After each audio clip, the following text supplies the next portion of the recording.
আচ্ছা, এই কথা বলুন তো, গান্ধীজি এবং সুভাষচন্দ্র বোস কি একে অপরের বিরোধী ছিলেন? আমার কিছু সোশ্যাল মিডিয়ার বন্ধু এবং কিছু সোশ্যাল মিডিয়া ক্রিয়েটাররা কিন্তু এই দাবিই করেন, কিন্তু এই কথা কি আদৌ সত্য? ইতিহাস কি বলে? হ্যাঁ, কথা সত্য যে গান্ধীজি এবং নেতাজির সংগ্রামের পথ আলাদা ছিল। গান্ধীজি যেখানে অহিংসাবাদী ছিলেন, তিনি যেখানে অস্ত্রের ব্যবহারকে বর্জিত করতেন, সেখানে নেতাজি ছিলেন সশস্ত্র আন্দোলনে বিশ্বাসী। তাহলে তারা একে অপরের বিরোধী ছিলেন না। তাদের মতের পার্থক্য ছিল যথেষ্ট, কিন্তু তারা একে অপরকে সম্মানও করতেন যথেষ্ট। প্রত্যেকে 1939 সালে গান্ধীজির বিরুদ্ধে নেতাজির কংগ্রেস অধিবেশনে জয়কে তাদের রিফ্টের একটা বড় কারণ মনে করেন, কিন্তু বাস্তবটা হলো 1944 সালে নেতাজি প্রথম গান্ধীজিকে ফাদার অব নেশন বলে অভিহিত করেন। গান্ধীজিরও কিন্তু নেতাজির জন্য চিন্তা ভাবনা ছিল উচ্চ। তিনি নেতাজির সম্পর্কে বলতে গিয়ে বলেছেন, নেতাজি হলো সংগ্রামীদের রাজা।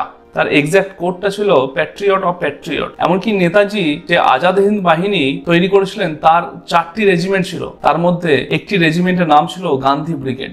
গান্ধীজি এবং নেতাজি আমাদের দেশের রত্ন। আমাদের সবার উচিত তাদেরকে একে অপরের প্রতি না লড়িয়ে তাদের দুজনকে আমাদের সম্মান করা।